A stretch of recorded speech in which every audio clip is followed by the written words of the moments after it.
Hello बच्चों, कैसे हो? पढ़ाई चल रहा है ना सही से? तो लॉकडाउन में भी पढ़ाई रुकना नहीं चाहिए, पढ़ाई चलते रहना चाहिए अच्छा से। तो आज की क्लास में हम लोग इलेक्ट्रिक फील्ड स्टार्ट करेंगे। तो ये क्वालिटेटिव डेफिनेशन है, प्रॉपर्टी वाइज जो डेफिनेशन होता है वो है। मैथमेटिकल डेफिनेशन आगे बात करेंगे। तो ये है कि it is the region surrounding a charge in which its electrical effect is experienced by other charge. तो इसको इस तरह समझ सकते हो डेफिनेशन को। मान लो एक चार्ज है यहाँ पे, एक दूसरा चार्ज यहाँ पे रखा हुआ है। इनके बीच जो फोर्स लगता है वो हम लोग कूलॉम्स लॉ से डिस्कस किए थे कि ये जो चार्ज है इस पे फोर्स लगाएगा। ये फोर्स लगा कैसे, वही यहाँ पे बात करना है। ये वहां जाके फोर्स तो लगा नहीं रहा है, ये यहीं पे है और फिर भी इसके पास फोर्स लग रहा है। दैट मीन्स ये अपने सराउंडिंग में एक इफेक्ट प्रोड्यूस किया होगा जिसके कारण से इसे फोर्स लग रहा है। तो वही यहाँ पे डिस्कस किया गया। जैसे कि तुम्हारा ग्रेविटेशनल फील्ड भी होता है, ग्रेविटेशन वाला जो है कि मान लो ऑब्जेक्ट है, इसको छोड़ दिया है तो नीचे आता है। नीचे क्यों आता है? क्योंकि अर्थ इसको अपनी तरफ खींचता है, mg फोर्स लगाता है। तो अर्थ इसके कांटेक्ट में है नहीं, बिना कांटेक्ट के कारण फोर्स लगा है, अर्थ अपनी तरफ खींच रहा है। वो इसलिए हो रहा है क्योंकि अर्थ अपने सराउंडिंग में चारों तरफ एक फील्ड क्रिएट किए हुआ है जिसको वहां ग्रेविटेशनल फील्ड बोलते हैं। वही g के बराबर उसका वैल्यू होता है, एक्सेलरेशन ड्यू टू ग्रेविटी। तो उसी तरह से यहाँ पे भी है कि अगर एक चार्ज दूसरे चार्ज जो फोर्स लगा रहा है तो इस उसका जो रीजन होता है वो होता है कि ये जो चार्ज है अपने सराउंडिंग में एक फील्ड क्रिएट किए हुए हैं। तो एक फील्ड क्रिएट किए हुए, एक इफेक्ट क्रिएट किए हुए, उसी इफेक्ट को इलेक्ट्रिक फील्ड बोलते हैं। तो वही यहाँ पे डिस्कस किया गया कि region surrounding a charge in which its electrical effect is experienced by other charge. इसका जो इलेक्ट्रिकल इफेक्ट है वो दूसरे चार्ज द्वारा एक्सपीरियंस हो, जो कि इलेक्ट्रिकल इफेक्ट में फोर्स ही आएगा। तो ये जो रीजन होगा सराउंडिंग का, उसी को हम लोग इसमें जो रीजन में जो चीज फील्ड प्रेजेंट है उसी को हम लोग बोलते हैं इलेक्ट्रिक फील्ड। तो ये तो इसका डेफिनेशन हो गया। दूसरा, every charge produce electric field in its surrounding. जितना चार्ज है सब अपना अपना इलेक्ट्रिक फील्ड प्रोड्यूस करता है सराउंडिंग में। ग्रेविटेशन में भी होता है, जैसे मेरे पास मास है, मेरा बॉडी है, मास है, तो मेरे द्वारा भी कुछ ना कुछ ग्रेविटेशनल फील्ड है, लेकिन इतना स्मॉल है कि उसका वैल्यू नेग्लिजिबल होता है। तो दो अगर मान लो फ्रेंड आसपास बैठे हो तो दोनों भी एक दूसरे पे ग्रेविटेशनल फील्ड लगा रहे हो, लेकिन स्मॉल वैल्यू होता है इसलिए उसको एक्सपीरियंस नहीं किया जाता है। अर्थ मैसी ऑब्जेक्ट है, उसका जो ग्रेविटेशनल फील्ड है लार्ज होता है तो उसको हम लोग एक्सपीरियंस करते हैं।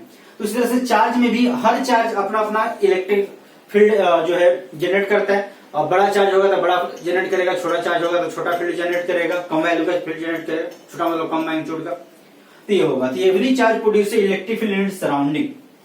Further, direction of electric field is along the direction of force experience by positive charge. Electric field का जो डायरेक्शन होता है, कोई पॉजिटिव चार्ज रखोगे वो जितना फोर्स, जिधर फोर्स लगाएगा उसके डायरेक्शन में होता है। जैसे मान लो ये रीजन ऑफ इलेक्ट्रिक फील्ड, इस डायरेक्शन में इलेक्ट्रिक फील्ड है।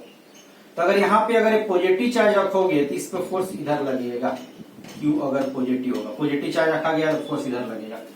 या दूसरा इस तरह से बोल सकते हो कि Q चार्ज इस फील्ड में रखा जाए, जिधर फोर्स लगा वही डायरेक्शन ऑफ फील्ड होगा। तो फोर्स का डायरेक्शन और फील्ड का डायरेक्शन दोनों सेम होता है कब? जब चार्ज पॉजिटिव हो। तो वही यहाँ पे बताया जा रहा है। वही अगर चार्ज निगेटिव होगा, Q अगर निगेटिव हो तो फोर्स उल्टा लग जाएगा, F माइनस F प्लस।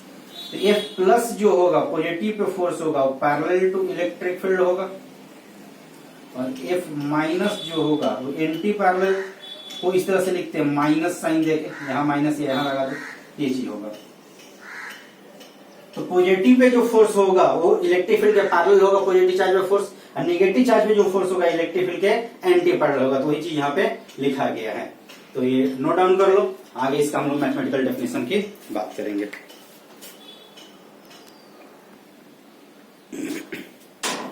ताकि इसके हम लोग मैथमेटिकल डेफिनेशन पे आते हैं।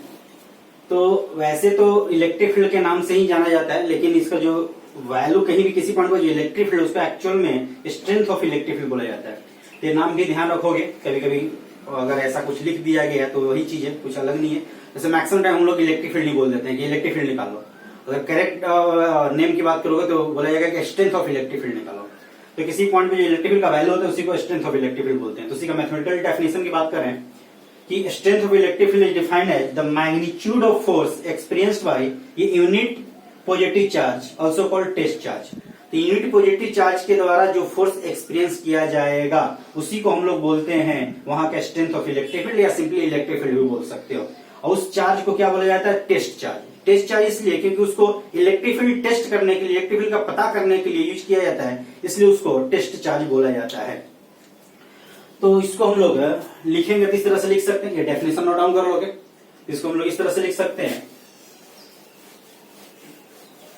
कि मान लो ये चार्ज Q है, इसको सोर्स चार्ज भी बोलते हैं। तो जिसका इलेक्ट्रिक फील्ड निकालना होता है उसको सोर्स चार्ज बोलते हैं। तो मान लो इस पॉइंट पे मुझे इलेक्ट्रिक फील्ड पता करना है, इसका P पॉइंट पे, इस Q चार्ज के कारण इलेक्ट्रिक फील्ड पता करना P पॉइंट पे। तो क्या करेंगे, तो यहाँ पे एक चार्ज रख देंगे। अब यूनिट चार्ज हमारे पास अवेलेबल था, ठीक है, नहीं है तो कोई भी चार्ज रख देंगे। और ये चार्ज होगा, चलो पहले भी चार्ज रख देंगे, उसी की बात करते हैं कि मान लो चार्ज जो है Q0 रख दिया गया, इसी को बोलते हैं टेस्ट चार्ज। टेस्ट चार्ज, ये टेस्ट चार्ज बोलते हैं। चलो इधर नीचे लिख दो, ये Q0 रख दिया गया, उसको बोलते हैं टेस्ट चार्ज। टेस्ट चार्ज बोलते हैं।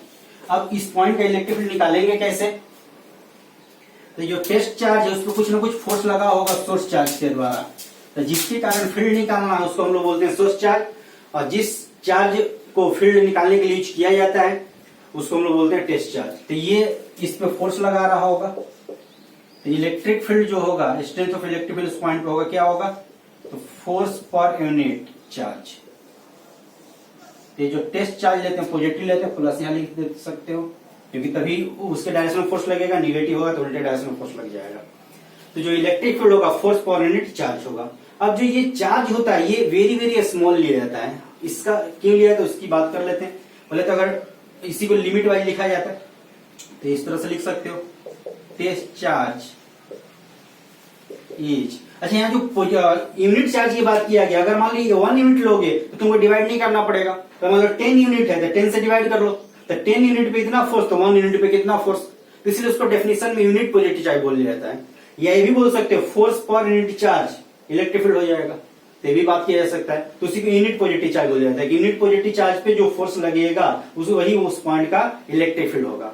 अब यूनिट पॉजिटिव चार्ज जो होगा वो यूनिट मतलब 1 कूलम भी हो सकता है, 1 माइक्रो कूलम भी हो सकता है, 1 मिली कूलम भी हो सकता है, 1 नैनो कूलम भी हो सकता है, सब 1 ही है, यूनिट ही है। लेकिन उसको एज स्मॉल एज पॉसिबल रखना, क्यों रखना उसको आगे हम लोग बात करेंगे। तो पहले तो बात कर लेते हैं कि test charge is taken as small as possible, जितना छोटा हो सके। अब मिनिमम जो चार्ज होता है वो इलेक्ट्रॉन के बराबर होता है, उससे छोटा तो रख नहीं सकते हो। इलेक्ट्रॉनिक चार्ज भी ऐसे मिलना पॉसिबल नहीं होता है। तो जितना छोटा चार्ज पॉसिबल हो, जितना छोटा उतना छोटा चार्ज रखोगे तो हमें इलेक्ट्रिक फील्ड का एक्यूरेसी अच्छा मिलेगा। तो इसको इस तरह से लिखेंगे फाइनली इलेक्ट्रिक फील्ड का। तो कोई भी स्मॉल वैल्यू लिखने के लिए लिमिट का यूज करते हो, मैथ में पढ़े होगे या फिजिक्स में भी थोड़ा बहुत कभी कभी आ जाता है। Q0 tending to 0 force per unit charge. तो ये प्रॉपर इसका मैथमेटिकल डेफिनेशन लिखा जाता है इलेक्ट्रिक फील्ड का। तो मैथमेटिकल डेफिनेशन है इलेक्ट्रिक फील्ड का। तो फोर्स पर यूनिट चार्ज है, चार्ज इज टेंडिंग टू 0, जो टेस्ट चार्ज है वो टेंडिंग टू 0 होना चाहिए। अब बात कर लेते हैं कि ऐसा चार्ज हम लोग लेते क्यों हैं, टेंडिंग टू 0 चार्ज ही क्यों लेते हैं। तो नोट डाउन कर लोगे। देखो अगर बड़ा चार्ज लेंगे तो क्या होगा, जैसे मान लो चार्ज इस पे है, इस पे यूनिफॉर्मली डिस्ट्रीब्यूटेड चार्ज है,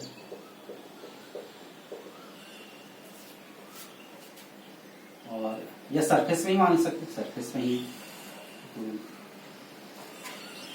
सरफेस पे चार्ज है, यूनिफॉर्मली डिस्ट्रीब्यूटेड है, इसका इफेक्टिव सेंटर पे आ जाएगा, यहाँ पे चार्ज है Q। इसके कारण यहाँ फोर्स की बात करना है। अगर ये अभी यूनिफॉर्म डिस्ट्रीब्यूशन है, ये अगर छोटा सा Q0 टेंडिंग टू 0 है, तो ये जो अगर छोटा सा चार्ज है तो इसके चार्ज डिस्ट्रीब्यूशन को चेंज नहीं कर पाएगा। याद करो एक डिस्कशन किए थे कि कोई भी चार्ज जो होता है इस दूसरे बॉडी के इलेक्ट्रॉन को अट्रैक्ट करता है, अगर पॉजिटिव होगा तो निगेटिव होगा तो धक्का मारता है। तो अगर छोटा सा चार्ज है तो बहुत कम अट्रैक्शन रिपल्सन किया होगा तो कोई फर्क पड़ने वाला नहीं है, तो उस केस में फोर्स चेंज नहीं करेगा। लेकिन अगर ये चार्ज बड़ा सा हो, ये जो Q0 चार्ज है,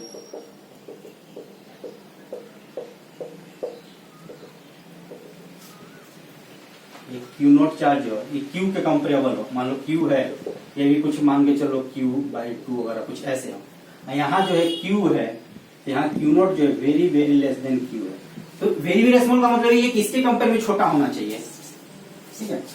जैसे कि मान लो अगर इस तरह बोल सकते, अगर Q मान लो 10 कूलम है तो Q नॉट जो आ गया स्मॉल के लिए तो मान लो 10 टू द पावर -3 कूलम हो जाए, ऐसे हो जाए। या अगर Q अगर मान लो 10 टू द पावर 5 कूलम है तो Q स्मॉल Q नॉट जो है वो 10 कूलम वगैरह हो सकता है, कोई दिक्कत नहीं है। तो देखो यहाँ पे 10 कूलम इसके लिए स्मॉल चार्ज हो गया, लेकिन यहाँ पे नहीं होगा, यहाँ 10 ये भी 10 लोगे तो कंपैरेटिव चार्ज हो जाएगा, तब नहीं होगा।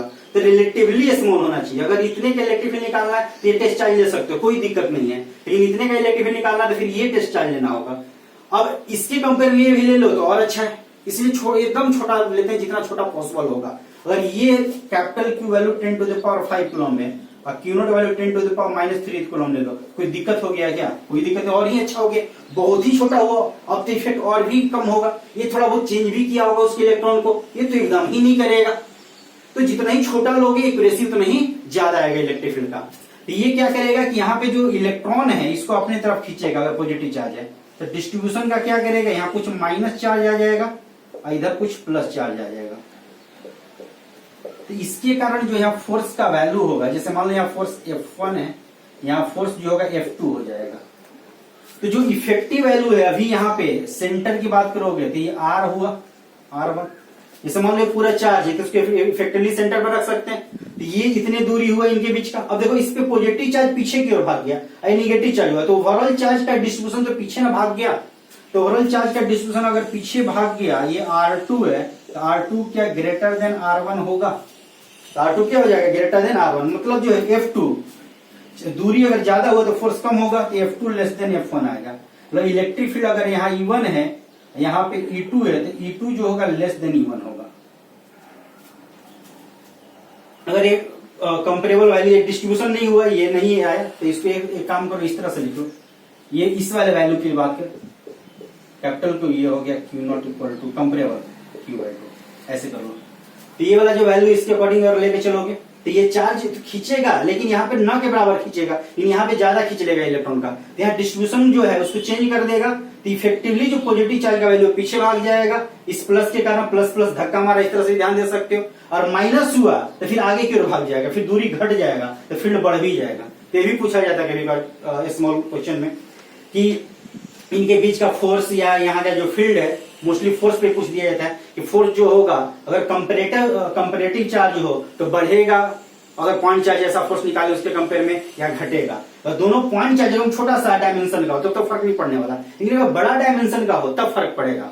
तो ये बड़े डायमेंशन के लिए है, तो हम लोग इलेक्ट्रिक फील्ड निकालेंगे, हर ज्योमेट्री का निकालेंगे, ऐसा नहीं होगा केवल पॉइंट चार्ज कहीं आगे निकालेंगे। तो पॉइंट चार्ज के लिए हम बात करोगे तो ज्यादा फर्क नहीं पड़ने वाला, लेकिन अगर लार्ज डायमेंशन वाले चार्ज की बात करोगे तो फिर ये इफेक्ट देना शुरू कर जाएगा। इसलिए जो डेफिनेशन लिखा जाएगा, डेफिनेशन तो हर जगह जो वैलिड हो उसके अकॉर्डिंग ना डेफिनेशन लिखा जाएगा। इसलिए जो डेफिनेशन में दिया गया वो ये दिया गया कि जो टेस्ट चार्ज होना चाहिए एज स्मॉल एज पॉसिबल होना चाहिए, इसलिए Q नॉट को टेंडिंग टू 0 किया गया। आई होप ये बात समझ में आया होगा, क्योंकि यहाँ पे इंपॉर्टेंट बात है डेफिनेशन के पॉइंट ऑफ व्यू से। तो ये तुम्हारा बात हो गया क्यों ऐसा है।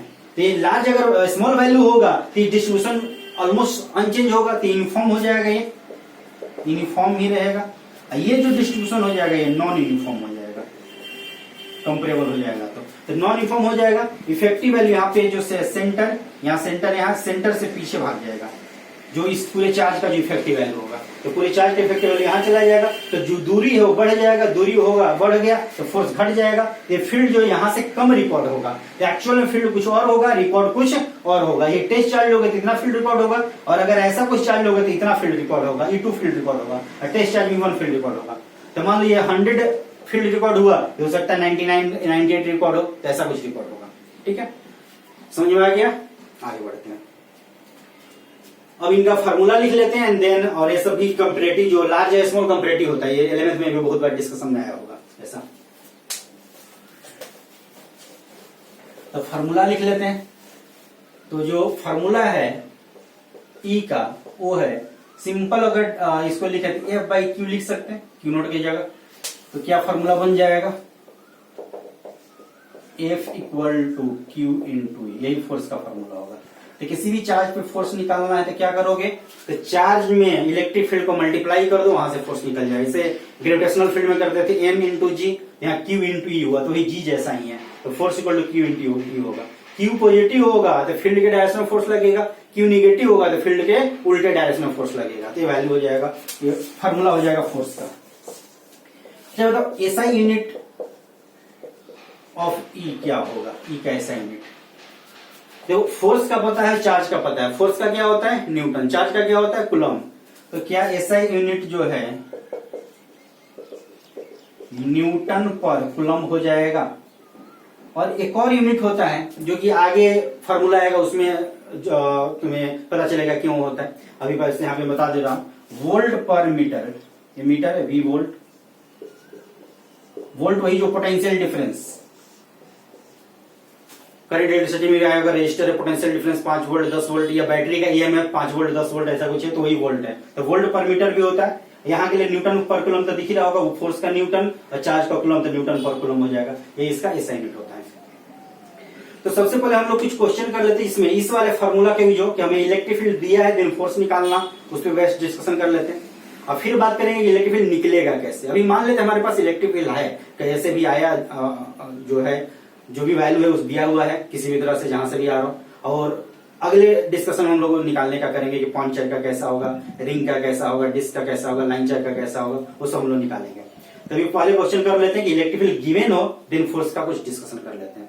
तो उसमें जो 11th में जो प्रोजेक्टाइल मोशन या अदर जो वन डायमेंशन मोशन सब जो डिस्कस किए वो सबसे रिलेटेड कुछ क्वेश्चन यहाँ पे रहता है।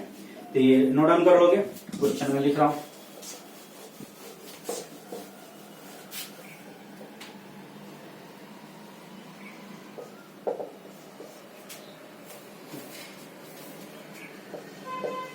An electron is placed in uniform electric field 10 to the power या 10 ही लिखो, 10 न्यूटन पर कूलम आई कैप। आई कैप ये वेक्टर में दिया हुआ है। Find its acceleration. एक्सेलरेशन निकालना है। इलेक्ट्रिक फील्ड 10 न्यूटन पर कूलम है, इसका एक्सेलरेशन निकालना है। कितना आएगा? फॉर्मूला अप्लाई कर लो, F equal to Q into E, ना फॉर्मूला अप्लाई होगा। देखो चूंकि चार्ज निगेटिव है, इलेक्ट्रॉन का निगेटिव चार्ज होता है, तो अगर फील्ड आई कैप में तो फोर्स होगा माइनस आई कैप में। तो क्या ये माइनस ई और ये हो जाएगा 10 न्यूटन पर कूलम नहीं होगा, यूनिट तो रहेगा ही, उसको इस तरह से लिख जाते हैं। तो एक्सेलरेशन क्या होगा? एक्सेलरेशन होता है फोर्स बाय मास। तो 10E डिवाइड में मास, मास इलेक्ट्रॉन का, ये माइनस आई कैप हो जाएगा। माइनस को यहाँ तो लिख ही सकते हैं ना। तो एक्सेलरेशन माइनस आई कैप में होगा। तो इलेक्ट्रिक फील्ड इधर है, मान लो आई कैप है, तो इलेक्ट्रॉन पे जो फोर्स लगेगा पीछे लगेगा, इसलिए एक्सेलरेशन जो होगा पीछे की ओर होगा। तो इलेक्ट्रिक फील्ड अगर आगे की ओर है, इलेक्ट्रॉन रख दोगे तो किधर भागेगा? पीछे की ओर भागेगा। कितना होगा? 10। E का value 1.6 into 10 to the power minus 19। और मास का वैल्यू कितना होता है?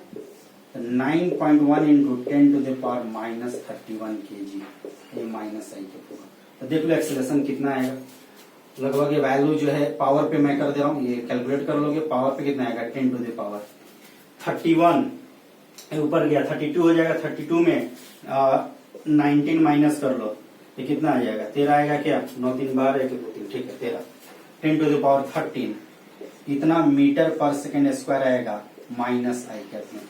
देख low value very very large है, 10 टू द 13 मीटर पर सेकेंड स्क्वायर। तो इसीलिए जब ग्रेविटी वगैरह अगर अवेलेबल हो, मान लो इसमें वर्टिकल इलेक्ट्रिक फील्ड देते और इसके एक्सेलरेशन की बात करो, साथ में ग्रेविटी भी हो, तो ग्रेविटी का वैल्यू तो 10 ही मीटर पर सेकेंड स्क्वायर होगा ना। ये सब जो इलेक्ट्रिक फील्ड के कारण सब जो एक्सेलरेशन आता है वेरी वेरी लार्ज आता है, इसलिए मोस्ट ऑफ केसेस में ग्रेविटी को नेग्लेक्ट ऐसे ही कर दिया जाता है। और जब तक मेंशन ना हो क्वेश्चन तब तक ग्रेविटी के बारे में डिस्कशन नहीं करोगे, उसको नेग्लेक्ट करके हमारा कैलकुलेशन हो जाता है। अब एक्सेलरेशन निकल गया तो काइनेमेटिक्स अप्लाई करके डिस्प्लेसमेंट पूछा जा सकता है कि इलेक्ट्रॉन का डिस्प्लेसमेंट बताओ, वेलोसिटी बताओ इतने समय बाद। तो जो 1D में क्वेश्चन किए होंगे वो सब चीज पूरा का पूरा यहाँ पे अप्लाई किया जा सकता है। तो नोट डाउन कर लो।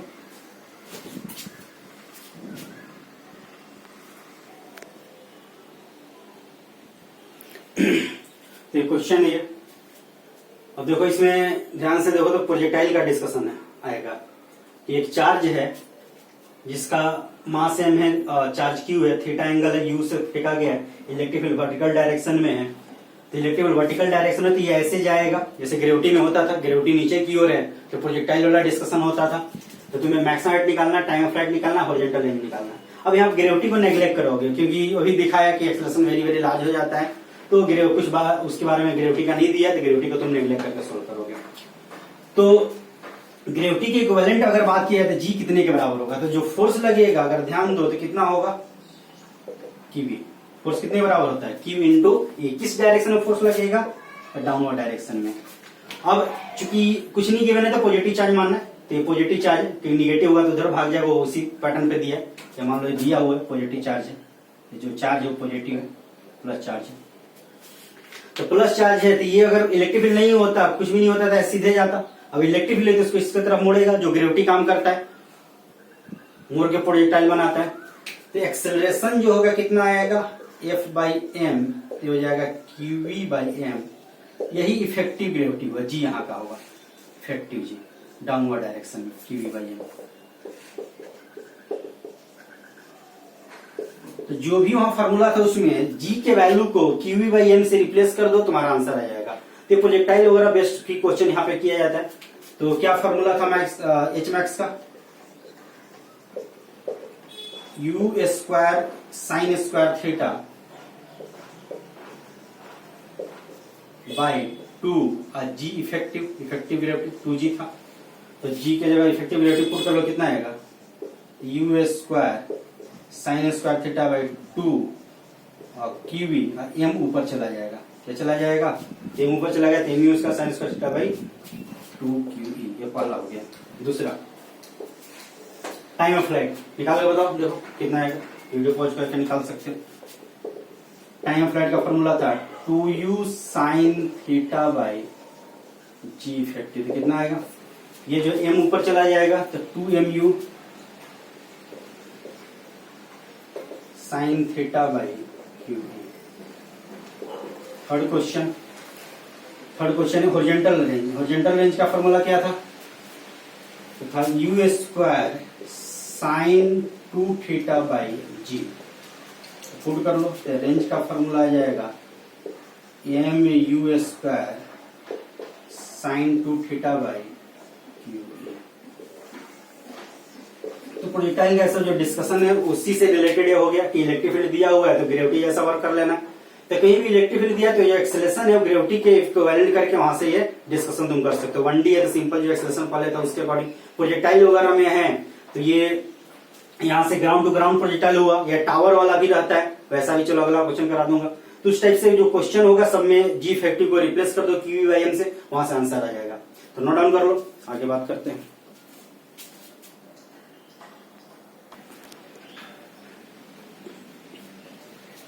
नेक्स्ट क्वेश्चन है कि ये पैरेलल प्लेट है एल लेंथ का, ये भी उतना ही लेंथ का होगा, इनके बीच का सेपरेशन डी है। यहाँ से d/3 दूरी पे एक चार्ज को v वेलोसिटी देकर छोड़ दिया जा रहा है।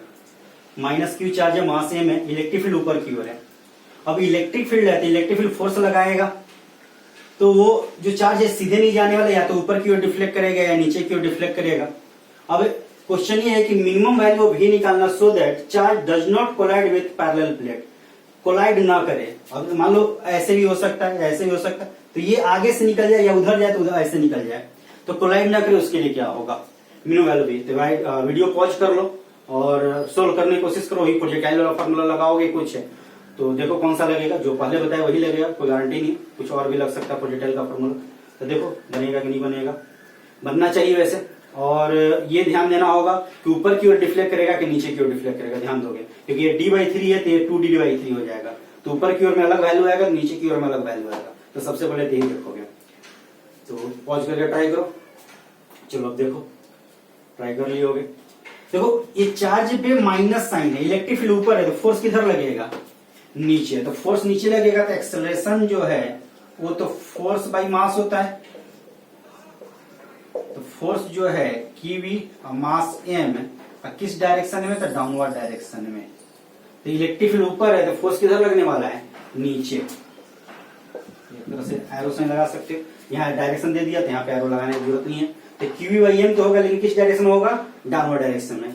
या तो ऐसा कुछ क्वेश्चन होता था कि अगर हम लोग ऑब्जेक्ट को हॉरिजॉन्टली फेंके या ग्रेविटी लग रहा है तो कुछ रेंज वगैरह हम लोग निकालते थे। ऐसा कुछ क्वेश्चन प्रोजेक्टाइल में हाफ रेंज वाला आता था। अगर यू वेलोसिटी से फेंक रहे हो और ग्रेविटी जी लग रहा है, तो ये एच हाइट से फेंके हुए हो, ये दूरी x निकालते थे। कितना आता था याद है? फॉर्मूला इसका होता था x equal to U under root 2h by G. क्या ये फॉर्मूला होता था हाफ प्रोजेक्टाइल जैसा? तो यहाँ से यहाँ की तो फुल प्रोजेक्टाइल हो या आधे प्रोजेक्टाइल जैसा जो हॉरिजॉन्टली फेंकते हो, तो यहाँ भी कुछ वैसा ही है। वेलोसिटी जो एक्सेलरेशन है उसके परपेंडिकुलर है, तो एक्सेलरेशन तो डाउनवर्ड डायरेक्शन में। अब ऐसे फेंके हो, देखो वही चीज है, v वेलोसिटी से फेंक रहे हो और ये जो लेंथ l है, अब ये देखो v वेलोसिटी है, ये वाला लेंथ l है और ये जो लेंथ है वो है तुम्हारा 2d/3। तो तुम्हें एक्चुअल में हाइट भी पता है, x भी पता है, u निकालना है, तो v हमें निकालना है। तो कितना v का वैल्यू हो कम से कम, ताकि यहाँ के बाद जाए। अब यहाँ तक में रहेगा तब तो टक्कर कर जाएगा ना, और यहाँ से दूर जा रहा है तो टक्कर नहीं करेगा। तो उसके लिए हम लोग करते क्या है कि यहाँ तक का डिस्कशन कर लेते हैं, उससे थोड़ा सा बड़ा होगा तो दूर चला जाएगा। और लिमिटिंग केस में यही तो आंसर करेंगे। तो यही वाला जो फॉर्मूला है उसको अगर लगा दो तो काम बन जाएगा। तो क्या हो जाएगा? x का वैल्यू हो गया 2d/3, x equal to u का वैल्यू हो गया v अंडर रूट 2, h का वैल्यू हो गया 2d, x का वैल्यू सॉरी l होगा, x का वैल्यू l होगा, ये ना x है, x का वैल्यू कितना होगा? l इक्वल टू u का वैल्यू v हो गया अंडर रूट 2h/3 और h का वैल्यू कितने के बराबर होगा? तो 2d/3 अपॉन g यही ना वैल्यू है, यही ना g इफेक्टिव है, इफेक्टिव g यही तो g है। क्या ये qv/m होगा? इसी को अगर कैलकुलेट कर लो तो आंसर आ जाएगा। इसको कैलकुलेट कर लो, v का वैल्यू क्या आना चाहिए? Minimum value. ये इधर में लेके चले जा सकते हो, l हो गया और 2 बाहर आ जाएगा तो l/2 हो जाएगा अंडर रूट, और m ऊपर चला गया तो कितना आएगा? 3qv divide by mt। क्या वैल्यू होगा? कैलकुलेशन देख लेना तो जरा ठीक ही है, क्योंकि m ऊपर चला जाएगा, mt यहाँ 2 बाहर हुआ तो 2 नीचे में आ जाएगा, और 3qv तो नीचे रह गया, इधर चला गया तो 3qv/md ये वैल्यू होगा। इतना मिनिमम वेलोसिटी अगर दोगे तो उस प्लेट से टक्कर करने वाला नहीं है। तो ये प्रोजेक्टाइल वाला जो दूसरा डिस्कशन था उस पे हो गया। तो जो भी काइनेमेटिक्स का डिस्कशन है ये 1D 2D वाला, उस सब में इस इलेक्ट्रिक फील्ड के कंसेप्ट को अप्लाई किया जा सकता है। नोट डाउन करो।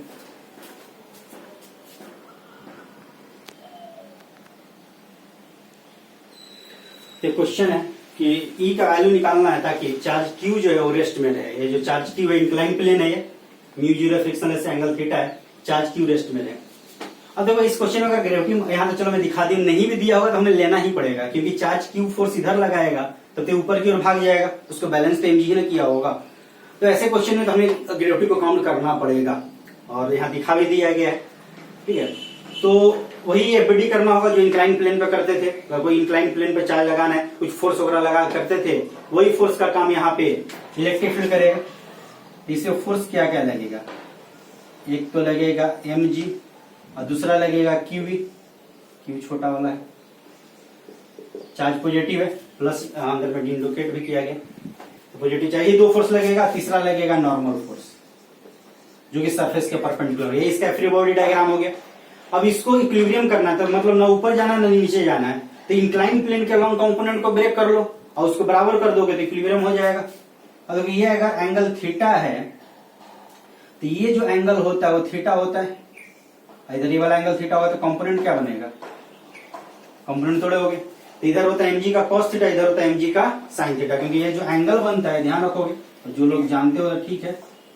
ये अगर एंगल इंक्लाइन प्लेन का थीटा है, ये वाला थीटा है, ये 8 पार्ट में डिवाइड हो जाएगा ओवरऑल, तो ये वाला थीटा होगा, देख रहे हो ये थीटा हुआ, ये वाला थीटा होगा प्लेन पैरेलल। अब जो होगा अल्टरनेट एंगल थीटा होगा, जो भी अल्टरनेट एंगल होगा वो थीटा होगा छोड़ के।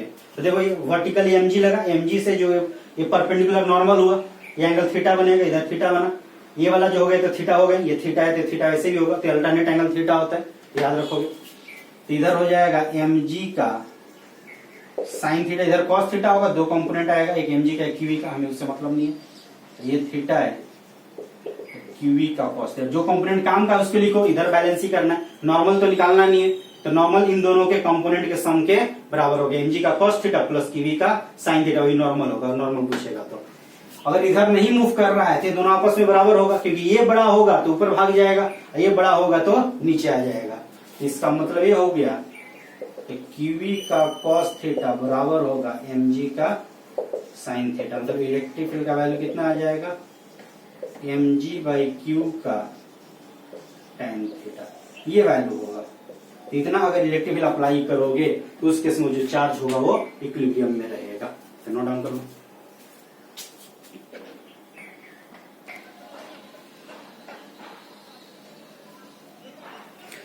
तो देखो क्वेश्चन है, इसे देख के तो लग रहा होगा कि एनएलएम का क्वेश्चन है, तो है एनएलएम का ही, उसी में इलेक्ट्रिक फील्ड का कंसेप्ट को डाल करके दोनों कंसेप्ट पे बेस्ड क्वेश्चन कर दिया गया है।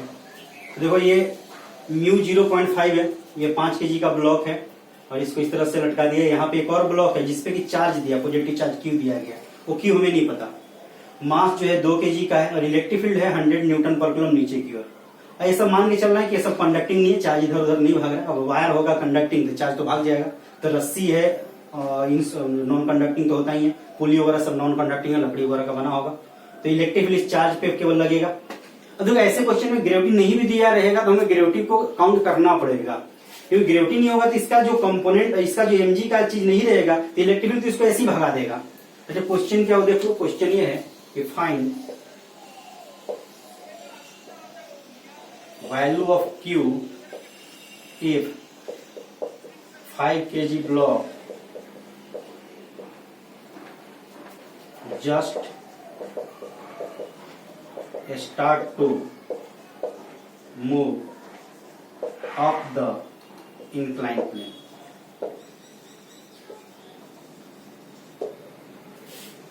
तो Q का वैल्यू क्या रखा जाए ताकि 5 kg ब्लॉक अब द इंक्लाइन प्लेन मूव करना शुरू कर दे जस्ट।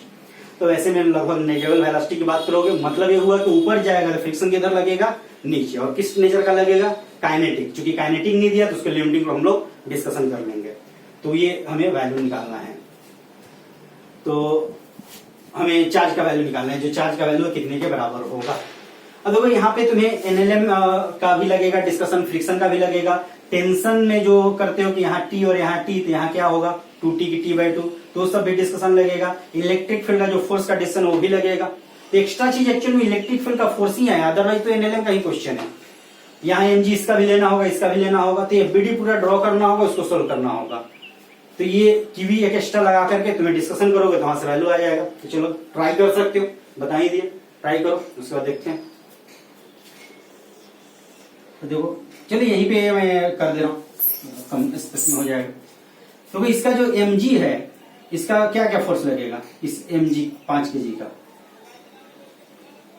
तो इधर लगेगा 5g का, कौन सा कॉम्पोनेंट अभी बताया, 5g का sin 37 लगेगा। क्या इधर sin थीटा होता है, इधर cos थीटा होता है, तो इधर लगेगा 5g का sin 37। फ्रिक्शन भी लगेगा, फ्रिक्शन कितने के बराबर होगा, तो फ्रिक्शन जो लगेगा वो तो म्यू इंटू नॉर्मल लगेगा। तो म्यू इंटू नॉर्मल, नॉर्मल क्या mg का cos 37 होगा, mg 5g है, वो m अलग है, mg कितना है 5g, तो 5g का cos 37 डिग्री होगा। और इक्विलिब्रियम में एक तरह से कि जस्ट स्टार्ट टू मूव का मतलब हम इक्विलिब्रियम की बात कर सकते हैं कि जस्ट मोशन स्टार्ट, उससे थोड़ा सा बड़ा होगा मोशन हो जाएगा। तो ऐसे क्वेश्चन इक्विलिब्रियम पे सोल्व किया जाता है, एक्सेलरेशन ऑलमोस्ट टेंडिंग टू 0 है, तब ये एक्सेलरेशन 0 पे सोल्व करना होगा, ध्यान देना है। बस ये है कि लिमिटिंग फ्रिक्शन लगा करके हम लोग डिस्कशन करना है। तो टेंशन इधर लग जाएगा, यहाँ टेंशन इधर, यहाँ टेंशन इधर, तो यहाँ भी टेंशन लगेगा। अब देखो यहाँ पे फोर्स क्या क्या लगेगा, तो नीचे में 2 फोर्स लगेगा, एक इसका mg, m 2 kg है तो 2g लग जाएगा, और दूसरा लगेगा qv, ये दोनों फोर्स मिलकर करेगा। अब ये इलेक्ट्रिक फील्ड नहीं होता तो 2g लगता, वही एनएलएम का क्वेश्चन होता, एक्स्ट्रा यही फोर्स है वही एनएलएम का, एक्स्ट्रा फोर्स qv लगा के सोल्व करना है। तो देखो टेंशन जो यहाँ से अगर लेके चलोगे तो टेंशन किसके बराबर होगा, 5g का sin 37 plus mu into 5g का cos 37। कैलकुलेट कर लो, 50 sin 37 हो जाता है 3/5, म्यू 0.5 दिया था ना, हाँ 50, ये हो गया 4/5। कितना आ जाएगा, ये 30 हो गया, और इधर आ जाएगा तुम्हारा 10-20 न्यूटन, तो 30 और 20 50 न्यूटन, मतलब टेंशन जो होगा 50 न्यूटन होगा। अब इसको यहाँ से इक्वेट कर लो, यहाँ से इक्वेट करोगे वैल्यू आ जाएगा। ये तो 5 kg वाले से हो गया और ये 2 kg वाले से क्या होगा, तो 2t होगा, यहाँ टी नहीं होगा, ध्यान दो। टी और टी मिलकर 2t होगा। पुली को तो मासलेस मानते ही है, पुली में मास होगा तो फिर वो भी एक अलग डिस्कशन हो जाएगा। तो टी और टी मिलकर यहाँ कितना हो जाएगा 2t, तो 2t लगेगा। तो 2t को लिख सकते हो 2g प्लस QE, लिख सकते हो क्या, यहाँ सोल्व कर लो। 2t, टी का वैल्यू 50 है तो ये 50, ये 20 हो गया प्लस Q हमें निकालना है, इलेक्ट्रिक फील्ड 100 के बराबर है। ये 100 हुआ, उधर आएगा तो कितना आएगा, ये क्या, ये 80 हो जाएगा। Q ये हो गया 100, 0 हट गया तो Q का वैल्यू हो जाएगा 0.8। इतना चार्ज देना होगा, और इतना चार्ज दोगे तो ये जस्ट ऊपर मूव करने के टेंडेंसी में आ जाएगा, इसे थोड़ा सा दोगे ऊपर मूव करने लगेगा। तो ये हमारा आंसर हुआ। तो जो वैल्यू है टेंडेंसी और उसी को हमें आंसर देना पड़ेगा। तो नोट डाउन कर लो। तो कुछ क्वेश्चन में था नहीं, अगर ध्यान से देखो तो वही एनएलएम अगर किए हो तो क्वेश्चन में कुछ था ही नहीं। तो नोट डाउन करो।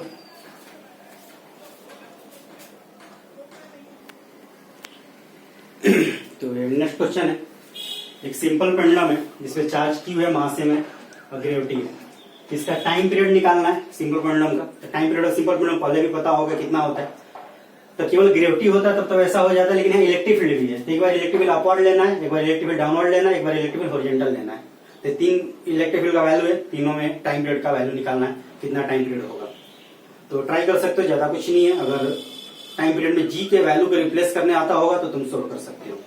देख लो, तो टाइम पीरियड का जो फॉर्मूला होता है वो क्या होता है, 2 pi under root L by, ये जो जी होता है जी इफेक्टिव लिया जाता है। तो केवल ग्रेविटी हुआ तो जी हो जाएगा, लेकिन ग्रेविटी में जैसे वहां पहले करते थे कि लिफ्ट है, लिफ्ट ऊपर की ओर एक्सेलरेट किया तब टाइम पीरियड निकालो, या नीचे की ओर किया या हॉरिजॉन्टल किया। एक्चुअल वही क्वेश्चन है, एक्सेलरेशन निकाल लो कि एम एक्सेलरेशन होगा, उसी को वहां रिप्लेस कर दोगे, वैल्यू आ जाएगा लिफ्ट वाले से, तो वहां से आ जाएगा। तो पहले वाले में क्या होगा बता सकते हो। तो देखो इसका इलेक्ट्रिक ई ऊपर है, चार्ज तो पॉजिटिव ही लेना है, कुछ नहीं गिवन है तो पॉजिटिव चार्ज है। तो फील्ड जिधर है फोर्स उधर लगेगा। तो एक तो हो गया जी नीचे, और दूसरा जो होगा इसके कारण ये कितना होगा, तो QV बाई एम। अब डिस्कशन में मान के चलना जी जो बड़ा है उससे, जनरली ये वाला बहुत बड़ा आता है, ये मान के चलना है, क्योंकि अगर ये ज्यादा हुआ तो ऊपर जाकर टक्कर कर जाएगा। तो ये मान के चलना में ये वाला वैल्यू ज्यादा है, तो जैसा डिस्कशन होता है उसके अकॉर्डिंग हमको करना पड़ता है। तो यहाँ जो जी इफेक्टिव होगा वो कितना हो जाएगा, तो G minus QV by M, ये वैल्यू हो गया। तो टाइम पीरियड कितना आएगा इसमें, 2 pi under root L by, G की जगह क्या पुट करोगे, जी इफेक्टिव की जगह तो G माइनस QV बाई, यही आंसर हो गया। ये पहले क्वेश्चन का टाइम पीरियड होगा फर्स्ट का। सेकंड का क्या होगा बता सकते हो, सेकंड में क्या होना चाहिए, यहीं से चलो बता दो। कि उस केस में ए किधर लगेगा, नीचे, तो QAM किधर होगा, नीचे, तो क्या वो G प्लस में हो जाएगा। तो सेकंड क्वेश्चन में टाइम पीरियड हो जाएगा T equal to 2 pi under root L by G plus QV by M, तो नीचे में हो जाएगा। तो समझ में आ रहा है ना, जैसा ये ऊपर में वैसा ही किधर होगा, नीचे में। तो यहाँ G भी नीचे में होगा इस वाले में, और A भी नीचे में होगा, ये जो है QV बाई एम। तो दोनों नीचे में हो रहा है, क्योंकि इलेक्ट्रिक फील्ड नीचे ही लिया गया, चार्ज पॉजिटिव, तो दोनों नीचे में हुआ। तो net effective acceleration, effective gravity कितना होगा, G plus QV by M, इतना एक्सेलरेशन हो जाएगा। तो इस इलेक्ट्रिक फील्ड के कारण नेट फोर्स लगा, उसके कारण से वो इफेक्टिव वैल्यू आ गया। तो G प्लस ए कर दिए, तो इफेक्टिव वैल्यू है वही mg प्लस, एक्चुअली जो फोर्स हुआ mg प्लस उतना होगा। यहाँ भी जब बात करोगे फोर्स का तो वैल्यू mg नीचे लगा और QV ऊपर लगा, तो उसी तरह से G इफेक्टिव निकला। अगर एक्सेलरेशन में कुछ कंफ्यूजन हो तो फोर्स से देख सकते हो कि इसमें फोर्स लगा mg, इससे फोर्स कितना लगा QV, बिना फोर्स लगा। तो G इफेक्टिव क्या होगा, तो नेट फोर्स अपन मास, तो नेट फोर्स कितना होगा mg minus QV by M, तो G minus QV by M, वही एक्सप्रेशन में डायरेक्ट लिखा था। तो इस तरह से देख सकते हो इफेक्टिव ग्रेविटी क्या होता है, नेट फोर्स अपॉन मास, जो भी उसमें फोर्स लग रहा है, जो फोर्स लग रहा है उस पर नेट फोर्स नहीं बोल सकते, जो फोर्स लग रहा है अपॉन मास। तो mg लग रहा था, टी के द्वारा तो ऐसे बैलेंसिंग था, तो जो ऑसिलेशन कराता है उसी के बिहार पे आता है, तो वहीं से इफेक्टिव ग्रेविटी लेते हैं। तो जो भी फोर्स लग रहा है अपन मास कर दोगे तो वहां से इफेक्टिव ग्रेविटी निकल जाएगा। तो mg माइनस QV, तो वहां जो हो जाएगा क्या हो जाएगा, ये mg नीचे लगा, ये लग गया तुम्हारा QV भी नीचे, यहाँ इफेक्टिव ग्रेविटी क्या होगा, mg plus QV by M, यहाँ हो जाएगा mg minus QV by M, ये वैल्यू होगा। तीसरा निकाल लो इसी तरह से, कितना आएगा। तीसरा में जो पेंडुलम है ऑसिलेट करेगा, कुछ इसी पैटर्न पे ऑसिलेट करेगा कि तिरछा होगा। मान लो थर्ड वाले में वहां पे एक चीज और निकाल सकते हो, यहाँ पे तो ऑसिलेट यही जो है ओरिजेंटल में जो वर्टिकल लेवल है ऐसे ही ऑसिलेट करेगा। इन तीसरा ये वाला में जो है तीसरा वाला में, यहाँ देखो इक्विलिब्रियम में कुछ ऐसे हो जाएगा, कुछ एंगल थीटा बनाएगा। इलेक्ट्रिक फील्ड इधर अप्लाई किए तो ये थीटा भी पूछा जा सकता है क्वेश्चन। अब इस थीटा के अबाउट ऑसिलेट करेगा। चलो पहले थीटा ही निकाल दे रहा हूँ, इसे टाइम पीरियड निकालने में जरूरत नहीं है, लेकिन मान लो अगर थीटा निकालने में पूछा तो निकाल सकते हो। ये थीटा कितने बराबर होगा, देखो तो इधर mg, इधर लगेगा qv, और वही जो पहले हम लोग बात करते थे इसमें एनएलएम से कंपोनेंट से भी कर सकते हो। ये टेंशन लगा, टी का कॉस टी का साइन थीटा, या लॉ जो इसमें कूलम्ब्स लॉ में बताया था कि tan थीटा जो है परपेंडिकुलर बेस कर दो, तो tan थीटा जो है परपेंडिकुलर क्या है और qv, और बेस क्या है mg, तो ये थीटा बन जाएगा कितना, tan inverse qv by mg, ये थीटा बनेगा। अब टाइम पीरियड निकालना है, क्या करोगे, तो देखो जो नेट फोर्स अब ये लग रहा है, इसके बिहाफ पे ये ऑसिलेशन हो रहा है। टेंशन वाला तो ये एक्चुअल में टॉर्क वाला से निकलता है अगर बेसिक डिस्कशन हो तो, इसीलिए ये वाला आता है, टेंशन वाला नहीं आता, टेंशन का टॉर्क 0 हो जाता है। तो जो अदर फोर्स है वो काउंटिंग में आता है। तो ये जो फोर्स है एक दूसरे के परपेंडिकुलर में है, तो परपेंडिकुलर में है, इफेक्टिव ग्रेविटी क्या हो जाएगा, जी इफेक्टिव। तो देखो टोटल फोर्स कितना आया, mg का होल स्क्वायर प्लस qv का होल स्क्वायर, ये ना होगा, अब मास से डिवाइड कर लो, तो ये इफेक्टिव ग्रेविटी होता है। टाइम पीरियड कितना आ जाएगा, टाइम पीरियड देखो यहां से निकालो, तो इसको तुम लिख सकते हो, ये एम स्क्वायर नीचे में अंदर में ले सकते हो, तो एम स्क्वायर अंदर में लोगे तो कितना आ जाएगा, G square plus qv by M का होल स्क्वायर। तो टाइम पीरियड आ जाएगा 2 pi under root L by G, L by ये भी अंडर रूट में जाएगा, under root G square plus qv by M का होल स्क्वायर। ये टाइम पीरियड होगा यहाँ पे, यानी इफेक्टिव ग्रेविटी प्लस माइनस नहीं होगा, अंडर रूट में जाएगा।